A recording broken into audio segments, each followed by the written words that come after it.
아멘. 예수님께서 예루살렘 성에 들어오신 종려주일입니다. 이번 주간을 종려주일이라고 말하는 이유는 예수님께서 성에 들어오실 때 사람들이 손에 종려나무 잎을 들고 흔든 것이 계기가 돼서 그렇게 불려진다고 합니다. 종려나무 잠깐 보도록 하겠습니다. 먼저는 야생에 있는 그런 종려나무입니다. 가까이 보면 우리 대추야자나무라고 하죠. 열매가 저렇게 대추처럼 많이 열려있는 종려나무, 이파리가 지금 저게 종려나무 잎이죠. 저는 이제 호텔에서 볼 때 정원수로 심겨져 있는 그런 나무인데 가까이 멀리 있는 나무 보면은 붉은색 계통의 열매가 많이 열리는 걸 볼 수가 있습니다. 종려나무 잎이 저런 겁니다. 자, 이 같은 여러분 종려나무 잎을 들고 예수님께서 예루살렘 성에 들어오실 때 환영하는 모습을 이스라엘 감람산에 있는 아우스타 빅토리아 교회 성화에 그림으로 그려진 곳으로 사람들이 손으로 들어 흔들기도 하고 길바닥에 깔아서 밟고 지나가도록 하기도 하고, 예수님은 어린 나귀를 타고 성에 들어오시는 그림이죠. 저거는 이집트 이제 길을 가다가 찍은 건데요. 우리로 말하면 관광 홍보물처럼 되어 있는 건데 벽화처럼 만들어 놔 있죠. 부조로 되어 있는데 자세히 보면 파라오라고 하는 땅의 왕이자 또 사원의 그런 총 수장이 되어지는 그 파라오, 그 사람이 이제 앉아 있고 주변에 호유되어 있는데 오른쪽 끝부분에 보면 상징 형태로 그런 종려나무가 그려져 있고 또 실제로 좀 초라하지만 오른편에 종려나무가 있는 것을 볼 수가 있습니다. 저는 이제 이집트의 교회를 콥틱 교회라고 하는데, 콥틱 교회에 들어가는 담벼락에 보니까 저렇게 벽면에 모자이크화로 그려진 내용을 볼 수 있습니다. 내용은 추정해 보건대 어린 예수님을 이렇게 태우고 이제 요셉이 저희 어린 나귀를 끌고 가는 모습인 것 같아요. 그것은 바로 헤롯 왕이 아기를 죽인다라는 이야기를 천사를 통해 듣고 애굽으로 피신하였을 때 그 그린 내용들을 그림으로 그린 게 아닌가 생각이 듭니다. 그런데 모자이크화의 배경과 뒷면에 작게 보면 아주 많은 그런 종려나무가 있는 것을 볼 수가 있습니다. 자, 여러분, 이 종려나무가 어떤 의미가 있기에 이와 같이 그 이집트 왕의 그림에 장식이 되어 있고, 예수님의 여러분 어린 시절에 피했을 때 배경들, 그리고 예수님께서 예루살렘 성에 들어오실 때 종려나무 잎을 들어서 환영을 하고 그랬던 것일까? 이 종려나무에 어떤 의미가 있느냐? 고대로부터 이 종려나무는 승리를 상징한다고 합니다. 같이 해볼까요? 종려나무는 승리를 상징합니다. 승리를 표시할 때 종려나무를 사용했다고 그래요. 학생들은 올림픽 하면은 면류관을 생각할 터인데 올리브나무. 그런데 일반적으로 전쟁을 이기고 돌아오는 사람들이 이 종려나무 가지를 흔들고 들어오면 저들이 전쟁 이겼구나 멀리서부터 알아볼 수가 있는 거지. 그뿐만 아니라 운동 경기에서 승리를 한 사람 혹은 승리한 그런 팀이 있잖아요. 그들이 종려나무 가지 흔들면 이 편이 아니라 이 편이 이겼구나, 저걸 든 사람이 최종 우승자구나 라는 것을 알 수 있다는 거죠. 이처럼 종려나무라고 하는 것은 승리를 상징하는 것이었습니다. 이 같은 승리를 상징하는 그 의미를 유대인들과 기독교 문화 속에서 그것을 받아들이죠. 채용하게 되어집니다. 그래서 이 종려나무는 죽음과 죄와 죽음에 대한 승리를, 그리고 부활과 영원한 생명의 상징으로 사용하게 됩니다. 이 같은 이 종려나무의 사용이 예수님께서 예루살렘 성에 들어오실 때 사람들이 종려나무 잎을 들고 흔들어 맞이하게 된 것이죠. 그리고 그들이 외쳤습니다. 호산나 다윗의 자손이여 찬송하리로다, 주의 이름으로 오시니여. 호산나 찬송하리로다, 주의 이름으로 오시니여, 곧 이스라엘의 왕이여, 이스라엘의 왕이여. 이처럼 여러분, 호산나 다윗의 자손이여, 주의 이름으로 오시니여, 이스라엘 왕이여 라고 외쳤던 그 외침이 며칠 사이에 돌변을 하게 되죠. 그리고는 예수를 십자가에 못 박으소서, 예수를 십자가에 못 박으소서. 이 순간에 예수는 십자가에 못 박으라고 다 돌변하게 되어집니다. 그 외침 소리와 함께 중한 죄로 사형이 예고됐던 바라바는 죽음에서 벗어나게 됩니다. 그 대신에 아무런 죄가 없으신 예수님께서 바로 고난과 저주의 십자가에 죄수처럼 달려 죽으셔야만 했습니다. 참으로 생각할 것이 많은 이때에 우리는 특별히 예수님의 당하신 고난을 묵상하며 살아가야 될 고난주간 이제 시작하는 첫날을 우리는 종려주일이라고 이번 한 주간을 고난주간이라고 해요. 예수님을 많이 묵상하는 때이죠. 예수님을 많이 묵상하실 수 있기를 바랍니다. 여러분들이 예수님을 묵상하라니까 묵상을 묵살할 수도 있고 묵상할 수도 있어요. 묵살하는 것은 무시하고 그냥 지나가는 것이고 묵상하는 것은 되새겨 생각하는 겁니다. 받침 하나 차이지만 무엇을 생각하느냐에 따라서 여러분의 생각과 삶과 인생이 달라질 것입니다. 우리는 거듭 예수님께서 당하신 고난의 내용과 의미를 묵상하며 우리를 향한 주님의 사랑과 주님을 향한 내 믿음이 어느 정도인지를 살펴서 믿음을 새롭게 하는 은혜의 한 주간이 되실 수 있기를 바랍니다. 여러분의 믿음을 돕기 위한 오늘의 말씀 살펴보면 오늘의 말씀 첫 번째는 예수님이 밀란으로 체포된 바라바와 비교되셨음을 들려주고 있습니다. 오늘의 말씀의 배경은 유월절이라고 하는 유대인의 명절과 상관이 있습니다. 유월절은 잘 아시는 것처럼 이스라엘 백성들이 애굽 땅에 종살이할 때 하나님께서 특별한 방법으로 그들을 탈출하게 하시죠. 그는 벗어난 것을 기념하여 지키는 절기, 우리는 말하면 8.15 광복절과 같은 그런 해방절기라고 할 수가 있습니다. 그런 명절이 되면 그들에게는 전례를 따라서 최소 하나를 놓아주는 전통이 있었습니다. 우리 같은 경우도 8.15 특사, 성탄절 특사 특별히 사면해 준다고 그래서 갇혀있는 자를 풀어 자유하게 하는 그런 대통령의 권한으로 행사하는 그런 행사가 하나가 있죠. 자, 그래서 이제 특별 사면을 하려 할 때 누구를 사면할 것인가? 이 사람 할까? 저 사람 할까? 누군지 이제 대상자를 선정해야 되겠죠. 대상자를 선정한 다음에 그 중에 하나를 선택하게 되는데 오늘은 2명으로 압축이 되어 있습니다. 밀란을 일으키고 밀란 중에 사람을 죽인 살인자 바라바라고 한 사람이 추천이 됐고 또 한 사람은 바로 우리가 구주를 믿는 예수님이 추천이 되었습니다. 이제 2명의 추천된 사람 중에 이 사람을 선택할까 저 사람을 선택할까 서로 이리 따지고 저리 따지는 걸 비교라고 하죠.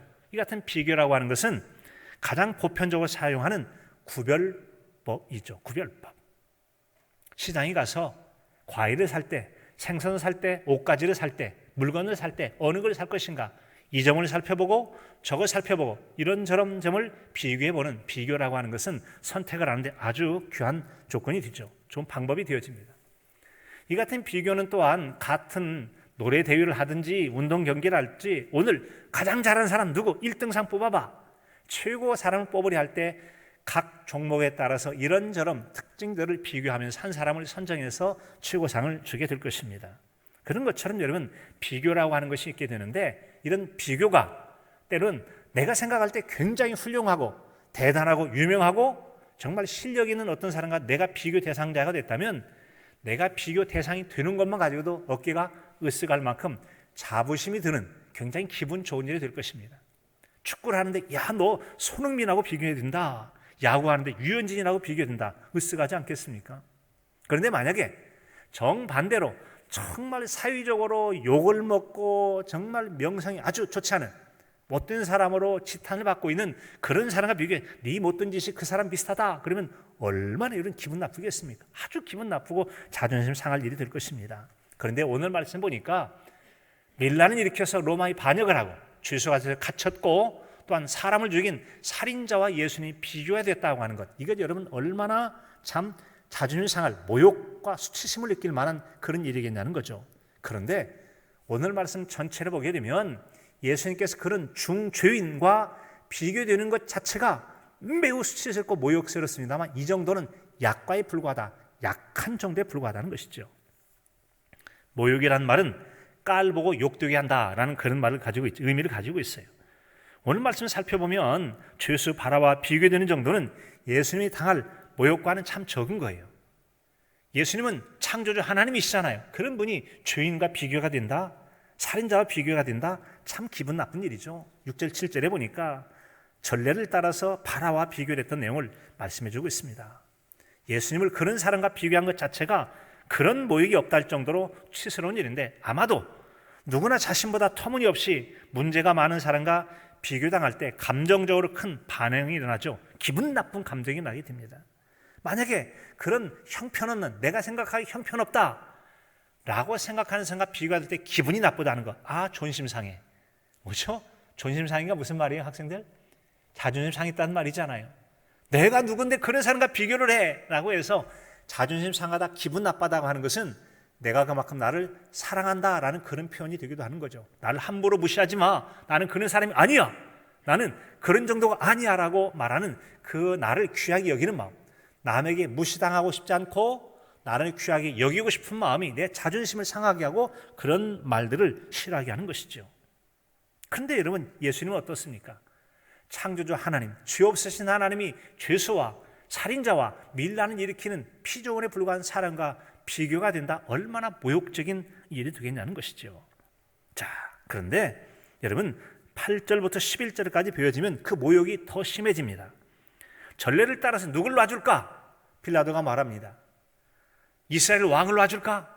예수님께 입성하실 때 사람들이 종려 가지를 흔들면서 이스라엘의 왕이요 라고 불렀던 그 말을 기억하고 이스라엘 왕을 놔줄까?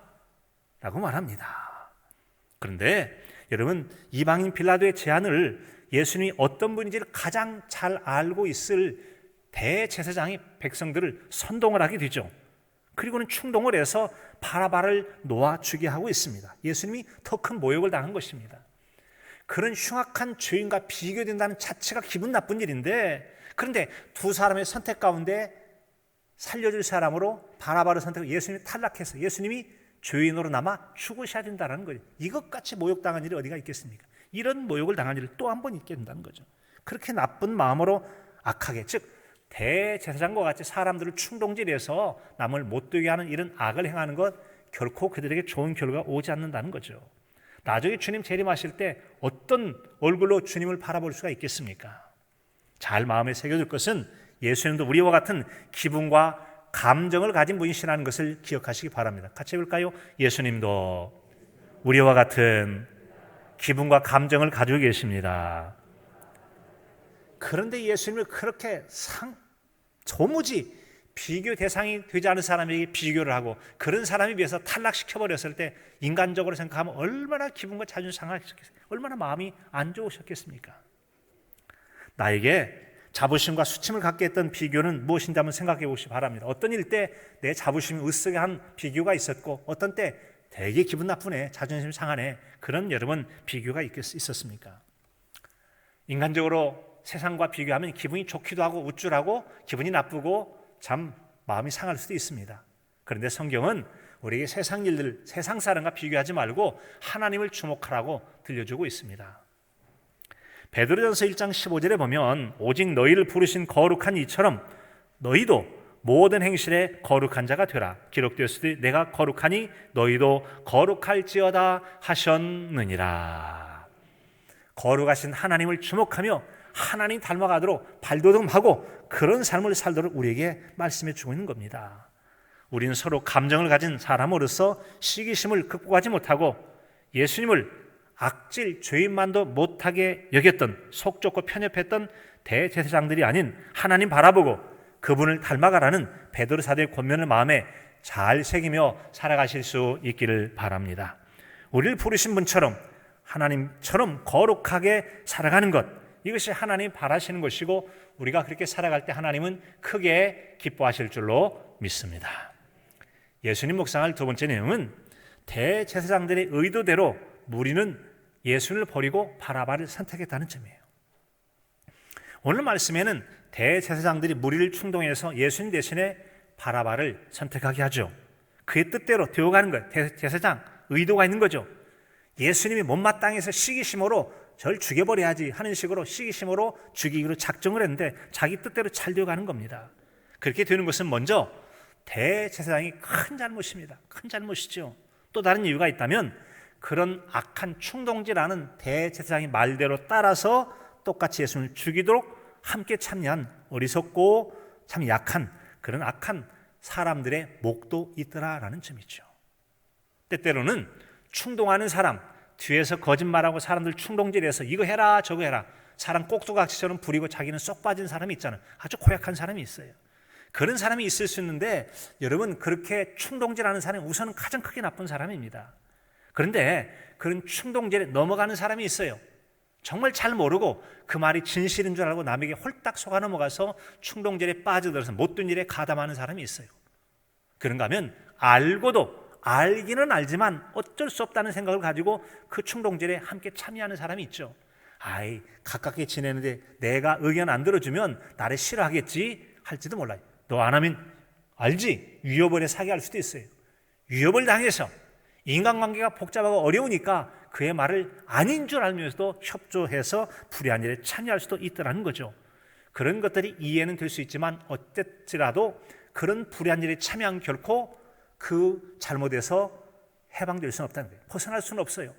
어쩔 수 없었든 아니면 알고도 행했든 여러 가지 이해를 생각하고 이득을 생각하고 했든지 간에 잘못은 잘못이라는 것이죠. 이처럼 여러분, 사람의 약점을 이용해서 배후 조종을 하는 사람이 가장 악질적이고 나쁜 사람입니다. 그런 나쁜 행동을 하나님이 지극히 사랑하셨던 믿음이 좋았던 다윗도 한때는 한 적이 있었죠.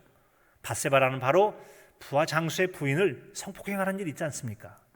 그것을 숨기려고 여러 수를 써서 부하 이 우리아라는 사람을 이렇게도 굴려보고 저렇게 굴려보면 안 넘어가요. 그러다 보니까 죽여버려야지. 전쟁터 맨 최전방에 넣어서 결국 죽게 만든 겁니다. 못된 걸 교육하고 뜻대로 안 되다 보니까 죽이고 말았더라. 이 일이 사람 눈에는 숨겨질지 모르지만 하나님 눈에도 숨겨지겠습니까? 숨길 수 없습니다. 그리고 잘못에 대한 보응을 받게 됩니다. 결국 어떻게 되죠? 자식이 반역을 일으켜서 왕이 도망쳐야 됐고 자식들끼리 서로 성폭행하고 살인사건이 나서 자기 눈에도 남의 눈에 피눈물 쏟은 사람이 자신도 피눈물 쏟는 일들이 다윗이 그대로 당하지 않습니까? 우린 여러분 일시적으로 악한 사람의 뜻대로 된다고 해서 너무 불화할 것도 없습니다. 반드시 불의한 일은 자기가 값으로 받게 된다는 것을 잊어서는 안 될 것입니다. 다윗의 일이 바로 그것을 교훈하고 있어요. 여러분, 내가 누구를 충동했거나 남에게 충동당한 일이 있는지 무엇인지 한번 되돌아보시기 바랍니다. 그런 일이 있다면 좋은 일을 격려하고 힘써서 일하도록 도왔다면 참 잘한 거예요. 나쁜 일을 충동하고 배후 조종했다면 하나님 앞에 반드시 그 책망을 피하지 못할 것입니다.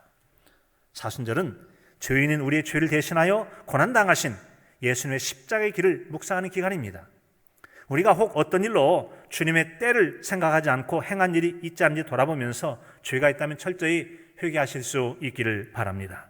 그리고 주님의 이 말씀을 새기며 훗날을 대비해야 될 것입니다.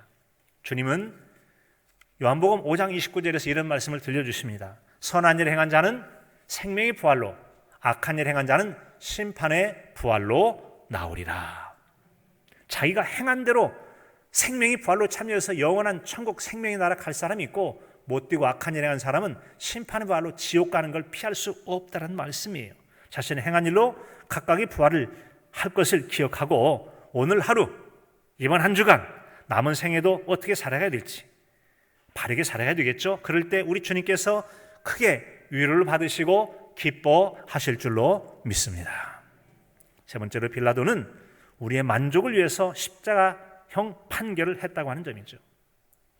로마가 파견한 로마의 지성, 양심이었던 빌라도 총독이 보기에 사람들이 예수님을 십자가에 못 박으라고 외쳐대고는 있습니다만 자기가 아무리 봐도 신문을 해봐도 그를 십자가에 못 박아 죽일 만한 죄를 찾지 못하겠는 것입니다. 그리고 그가 생각하기에 예수님 못 박아야 한다고 판단하기에는 적합하지가 않아요. 그런데 그가 그의 지성과 양심으로 평소에 생각하기에 예수님을 십자가에 못 박을 이유가 없다고 생각을 했습니다. 그런데 실제 행동은 확연하게 다른 행동을 하더라는 것이죠. 3번씩이나 뭐가 예수님 죽일 일이냐? 아니라고 십자가에 못 박으셔서 십자가에 못 박아서 사람들이 외치는 소리에 마음이 흔들리기 시작합니다. 평소의 말과 생각과 다른 감정과 생각이 든 것입니다. 그리고는 평상시에는 바른 말 잘해요. 옳은 말 합니다. 그리고 별일 없을 때는 아주 믿음이 좋아 보여요. 그런데 문제는 이해관계가 얽히고 이해득실이 상관이 되어지면 그때부터 생각과 행동이 달라지는 경우가 있습니다. 빌라도 입장에서는 이스라엘 백성들이 밀란을 일으키면 자신의 총독 자리가 위태로울 수 있다라는 생각 때문에 타협을 하기 시작하죠. 내 진실과 양심에는 죄가 없는 줄 알지만 가만히 있다가 내가 눈 뜨고 이 총독 자리 쫓겨나면 안 되잖아. 그러니까 적당히 타협을 하자 하고 예수님에게 여러분 이제 십자가형을 내려야 되겠다고 마음에 결심을 했다라고 하는 것이죠. 우리가 여러분 인생 살다가 정말 그럴 줄 몰랐는데 어떤 사람이 변심을 해가지고 확 뒤바뀌어서 이상한 행동을 할 때 얼마나 배신감을 느낍니까? 배신감을 느끼게 되는 것이죠.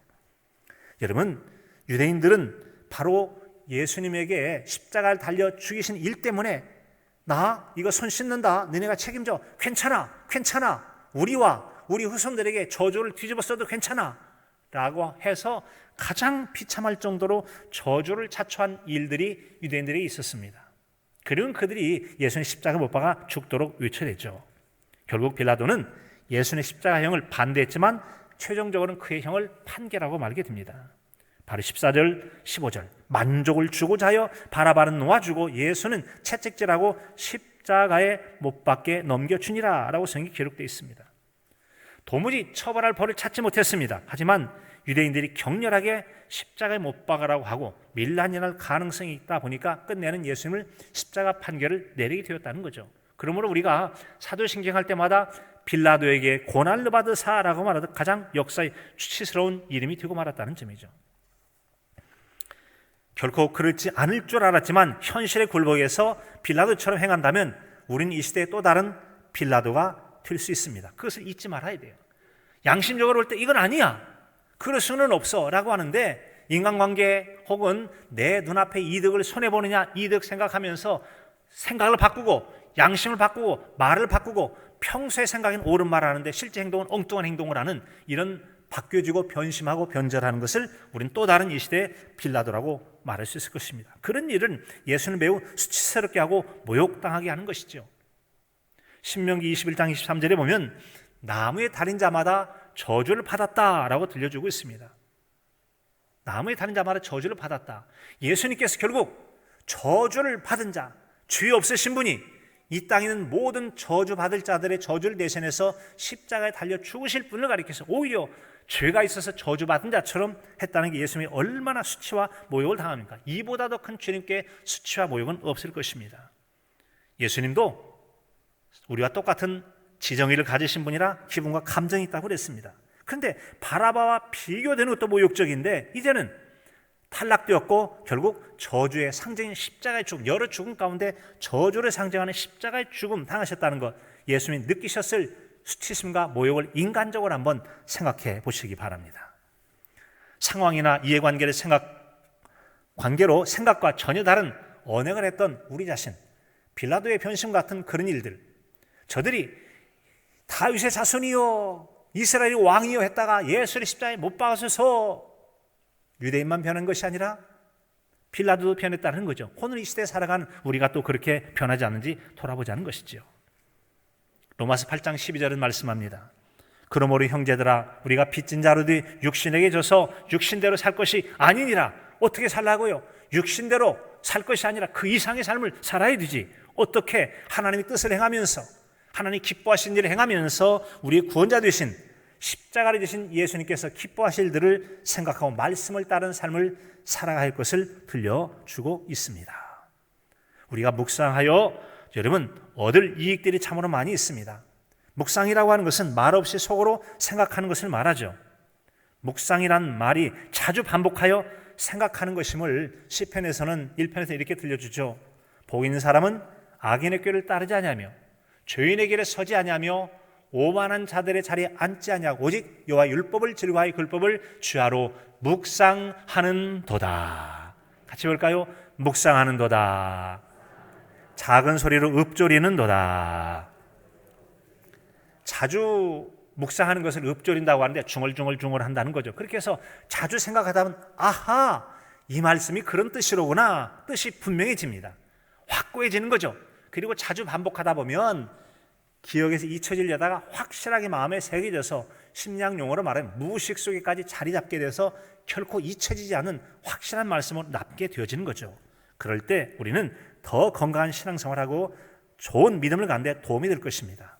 그 묵상을 고난주간에는 다른 어떤 것보다도 예수님의 한 주간의 행적을 예수님이 당한 고난과 함께 묵상하면서 우리와 똑같은 지성, 감성, 의지를 가진 주님께서 그런 수치와 모욕과 고난당하실 때 얼마나 육체적으로, 마음적으로 괴롭고 힘겨우셨을까 한번 생각해 보자는 거죠. 인간적인 여러 감정을 느끼게 된다면 주님에 대한 이해를 하는 데 크게 도움이 될 것입니다. 그 마음이 더 커지게 될 것입니다. 우리를 위하여 친구가 되어주신 예수님께 당하신 모든 수치와 모욕 그리고 고난과 죽음을 거듭 생각하면서 내가 그 예수님께 가져야 될 마음, 믿음, 사랑의 고백이 무엇인지 한번 한 주간 살펴보시기 바랍니다. 주님 말씀하셨잖아요. 사람이 친구를 위하여 자기 목숨을 버리면 이보다 더 큰 사랑이 없나니. 예수님께 십자가의 길을 가신 것은 전적으로 저와 여러분을 사랑하셨기에 가셨습니다. 사랑하셨기에 가셨습니다. 다른 어떤 죄 때문이나 약해서 붙잡힌 것이 아니라 죄 허물로 죽고 저주의 형벌을 받을 우리 형벌을 대신해서 주님이 대신 당하시고 믿는 자를 멸망치 않고 영생을 얻게 하기 위한 사랑의 헌신으로 그 일을 당하신 줄로 믿습니다. 그래서 이제 십자가는 심판 대신에 영원한 생명을 얻게 되는 것이죠. 그래서 고통과 저주의 상징이 죄 용서와 구원의 역사를 이루는 최고의 사랑과 영원한 구원의 상징이 바로 십자가 되었다는, 십자가 의미가 완전히 달라졌던 거예요. 사람들은 부끄럽게 바뀌었지만 예수님은 부끄럽고 수치스러운 것을 아주 은혜롭고 구원과 사랑의 상징으로 바꾸어 놓으셨던 것이죠. 로마서 5장 8절은 말씀합니다. 우리가 아직 죄인 되었을 때 그리스도께서 우리를 위하여 죽으심으로 하나님께서 우리에게 대한 자기 사랑을 확증하셨느니라. 십자가가 바로 하나님의 사랑의 증거의 장소라고 말씀하는 것입니다. 그 같은 예수님의 사랑과 십자가의 의미를 되새기면서 믿음을 새롭게 하는 왜 날 사랑하나 라는 찬양이 있는데 시간 관계상 제가 가사를 좀 읽어드리고 마치겠습니다. 사랑이 구주를 죽게 했네 왜 날 사랑하나. 겸손히 십자가 지셨네 왜 날 사랑하나. 왜 날 사랑하나. 왜 날 사랑하나. 왜 주님 칼보리 가야 했나. 왜 날 사랑했나. 왜 가셨겠어요? 저와 여러분을 사랑하셨기에 그 길을 가셨습니다. 예수님께서 예루살렘 성에 들어오실 때 사람들이 종려나무 가지를 들고 호산나 다윗의 자손이여 그리고 이스라엘의 왕이여 라고 그들이 외쳤습니다. 그들은 마음이 변했을지라도 우리는 세상 끝날까지 예수님을 향한 믿음의 고백과 사랑이 바뀌지 않고 믿음의 고백대로 살게 된다면 우리 주님께서 크게 기뻐하시면서 내가 너희를 위하여 십자가에 달려 죽음이 결코 헛되지 않다고 마음에 기뻐하실 줄로 믿습니다. 고난당하신 주님 묵상함으로 주님을 향한 믿음과 사랑과 은혜를 더하는 복된 한 주간이 될 수 있기를 간절함으로 축복합니다. 하나님